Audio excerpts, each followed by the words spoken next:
अस्सलाम वालेकुम। Smart practicals में आज हमने केमिस्ट्री के प्रैक्टिकल में डिमॉन्स्ट्रेशन देनी है कि केमिकल रिएक्शन के दौरान हीट की फॉर्म में एनर्जी रिलीज़ होती है। इसके एक्सपेरिमेंट के लिए जो हमें ऑपरेटर्स चाहिए उनमें टेस्ट ट्यूब्स शामिल हैं, थर्मामीटर, ग्लास रॉड, इसके अलावा टेस्ट ट्यूब होल्डर चाहिए, वॉच ग्लास चाहिए और केमिकल्स जो रिक्वायर हैं उनमें डिस्टिल्ड वाटर और कैल्शियम ऑक्साइड। एक बार फिर ऑपरेटर्स देख लेते हैं। ये हमारे पास टेस्ट ट्यूब होल्डर है, इसके अलावा हमारे पास टेस्ट ट्यूब्स हैं और टेस्ट ट्यूब रैक है। इसके अलावा ये हमें थर्मामीटर चाहिए।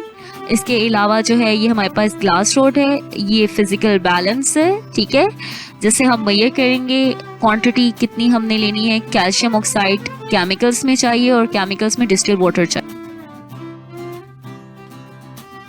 सबसे पहले हमने क्या करना है, हमने टेस्ट ट्यूब को टेस्ट ट्यूब होल्डर की मदद से पकड़ना है, क्योंकि जो केमिकल रिएक्शन होगा उसके दरमियान हीट रिलीज होगी और हीट रिलीज करने से टेम्परेचर जो है टेस्ट ट्यूब का वो बढ़ सकता है, जिसकी वजह से हाथ जलने का जो है वो खदशा है। इसीलिए हम हाथ से टेस्ट ट्यूब को नहीं पकड़ेंगे, हम टेस्ट ट्यूब होल्डर की मदद से टेस्ट ट्यूब को पकड़ेंगे।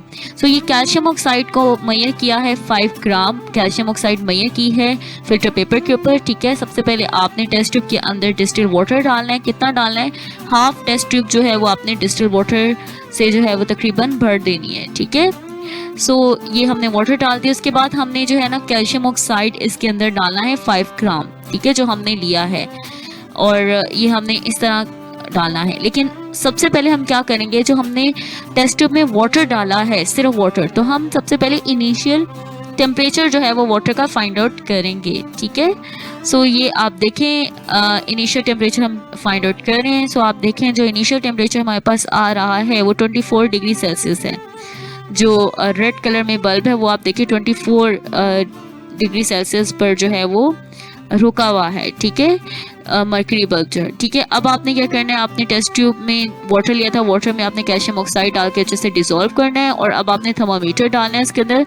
तो आप देखिए टेम्परेचर जो है वो कैल्शियम ऑक्साइड के डालने से बढ़ गया है। 24 डिग्री सेल्सियस इनिशियल था, तो अब इंक्रीज हो रहा है, ठीक है। और कितना इंक्रीज हो गया? ऑलमोस्ट 56 डिग्री सेल्सियस के करीब जो है वो टेम्परेचर जो है वो इंक्रीज हो रहा है। सो ये आप देख सकते हैं कि 56 डिग्री सेल्सियस के करीब जो है वो टेम्परेचर पहुंच रहा है। कैल्शियम ऑक्साइड 5 ग्राम कैल्शियम ऑक्साइड जब हमने टेस्ट ट्यूब में मौजूद वाटर में ऐड की और ऐड करने के बाद जब हमने डिसॉल्व किया, ठीक है। सो आप देखें ये हमारे पास जो फाइनल टेम्परेचर आया है वो हमारे पास कितना आया है, 56 डिग्री सेल्सियस।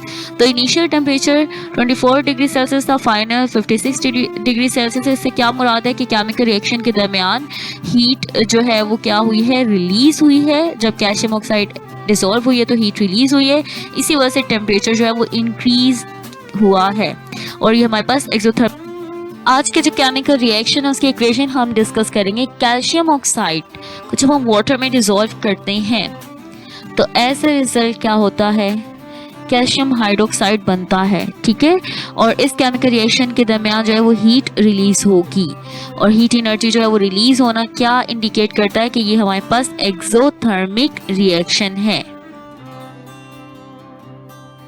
सो अब हम राइज इन टेम्परेचर कैलकुलेट करेंगे।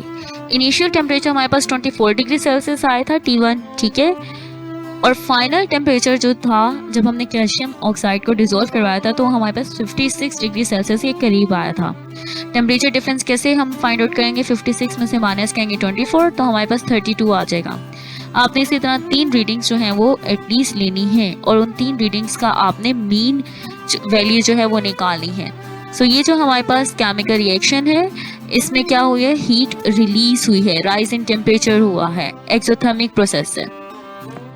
आज के एक्सपेरिमेंट का रिजल्ट क्या है कि हमने देखा कि कैल्शियम ऑक्साइड को जब हमने डिसॉल्व करवाया वाटर में तो हीट रिलीज हुई।